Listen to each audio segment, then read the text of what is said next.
नमस्कार दोस्तों, हमारे चैनल के अंदर आपका स्वागत है। दोस्तों, सबसे पहले तो कमेंट के अंदर जय माता दी जरूर लिखें ताकि नवरात्रि के इस सच्चे दरबार के अंदर माता रानी का आपको आशीर्वाद प्राप्त हो जाए। दोस्तों, नवरात्रि दुखों को समाप्त करने वाली, परिवार के अंदर खुशियाँ लाने वाला त्यौहार माना जाता है।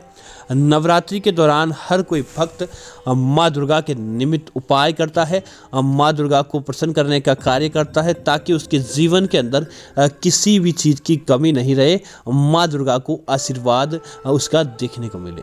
तो दोस्तों, कई बार क्या होता है कि भक्त माता रानी को अनेक प्रकार की चीज़ें चढ़ाते हैं ताकि माता रानी आपसे प्रसन्न रहे और आपके जीवन के अंदर खुशियाँ लेकर आए।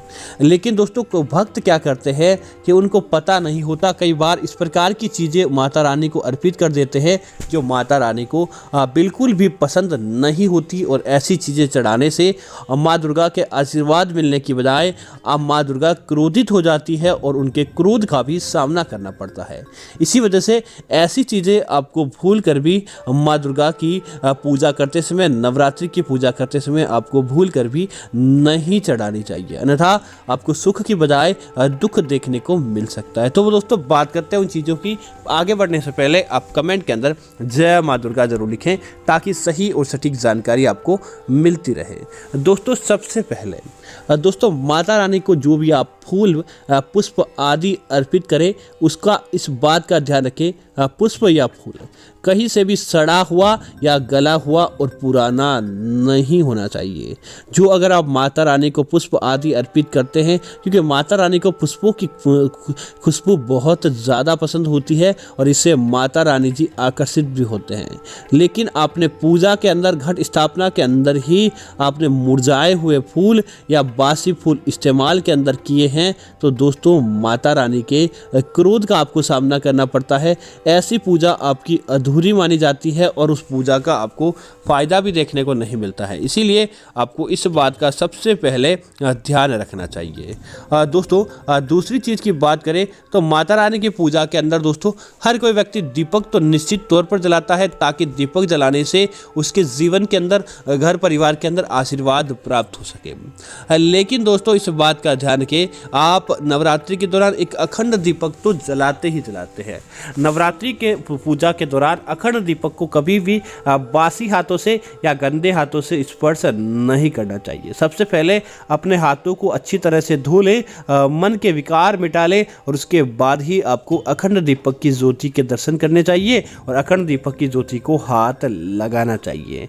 इसी के साथ ही नवरात्रि की पूजा के अंदर जो भी आप दूसरे दीपक इस्तेमाल लेते हैं, इस बात का आपको जरूर ध्यान रखना चाहिए, दीपक खंडित नहीं होने चाहिए।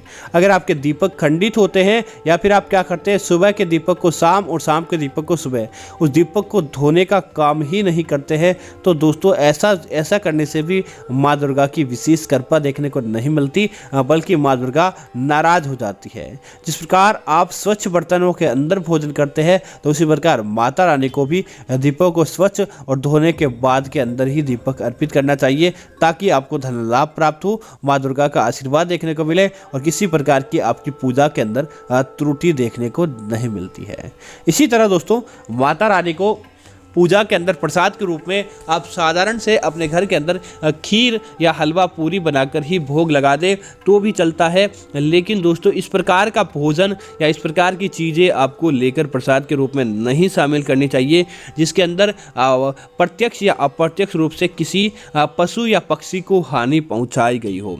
ऐसा प्रसाद या ऐसा भोग अगर आप माता रानी की पूजा के अंदर इस्तेमाल करते हैं तो दोस्तों, आपके ज़मीन खाली हो जाती है, अर्थात कि आपके पास पैसों की कमी होने लगती है। किसी भी प्रकार का दुख दारुण्य आप जो देख रहे थे वह बढ़ जाता है और आपके जीवन के अंदर शांति देखने को नहीं मिलती है। इसी वजह से इस बात का आपको जरूर ध्यान रखना चाहिए। दोस्तों, इसी बात का ध्यान रखें, नवरात्रि के दौरान माँ दुर्गा को जो आप प्रसाद आदि चढ़ाते हैं, इस बात का भी आपको ध्यान रखना चाहिए। प्रसाद के अंदर आपको अपने नाखून या दाढ़ी के बाल या किसी भी प्रकार का कोई भी बाल नहीं आना चाहिए। अगर प्रसाद के अंदर बाल आदि आ जाता है तो दोस्तों उस पूजा को अशुद्ध माना जाता है। ऐसी पूजा संपन्न रूप से अच्छी नहीं मानी जाती है, इसीलिए इस बात का आपको जरूर ध्यान रखना चाहिए।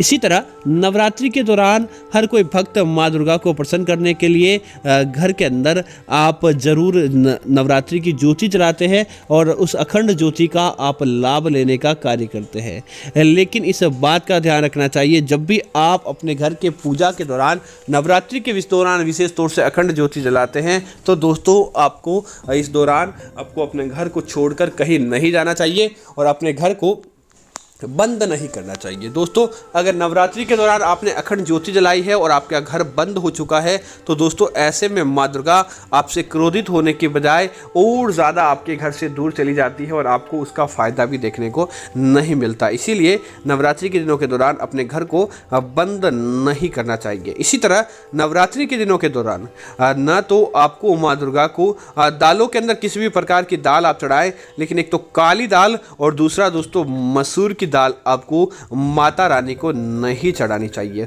और न ही किसी अन्य व्यक्ति से आपको इस दिन न तो इन दिनों के दौरान आपको बाजार से खरीदनी चाहिए, न माता रानी की पूजा के अंदर चढ़ानी चाहिए और न ही नवरात्रि के 9 दिनों के दौरान आपको अपने घर के अंदर मसूर की दाल या काली दाल बनानी चाहिए। अगर आप ऐसा करते हैं तो माँ दुर्गा के सकल क्रोध का आपको सामना करना पड़ता है। देखते ही देखते घर परिवार के अंदर दुविधाएं आने लगती है और आपको उसका फ़ायदा भी देखने को नहीं मिलता है। अब दोस्तों कई लोग माता रानी को पूजा के अंदर नारियल चढ़ाते हैं और दोस्तों नारियल चढ़ाने से माता रानी जल्द प्रसन्न भी होते हैं, लेकिन जब उनकी चिंता इस बात के लिए बढ़ जाती है कि जब वह नारियल चढ़ाते हैं और नारियल सड़ा हुआ निकल जाता है। दोस्तों आपने नारियल सच्चे मन से लिया, अच्छा देख कर लिया और आपने नारियल को अपने निमित्त लिया, लेकिन सड़ा हुआ निकला तो दोस्तों वह अंदर से था। ऐसी चीज़ों पर माँ दुर्गा कभी भी क्रोधित नहीं होती है। निश्चित तौर पर आप चढ़ाए, आपको किसी प्रकार का कोई नुकसान नहीं होता है। इसी तरह नवरात्रि की पूजा के दौरान माँ दुर्गा को दोस्तों भगवान विष्णु और माता लक्ष्मी को तो तुलसी का पत्ता चढ़ाया जाता है और तुलसी का पत्ता चढ़ाने और दुर्वा चढ़ाने से वह प्रसन्न भी होते हैं। लेकिन नवरात्रि की पूजा के दौरान आप तुलसी का पत्ता साक्षात रूप में चरणामृत के अंदर काम ले सकते हैं। उसके अलावा तुलसी का पत्ता भोग के अंदर या फिर दोस्तों आप इस दौरान दुर्वा माँ दुर्गा को चढ़ाते हैं तो इतना ज़्यादा फायदा आपके जीवन के अंदर देखने को नहीं मिलता।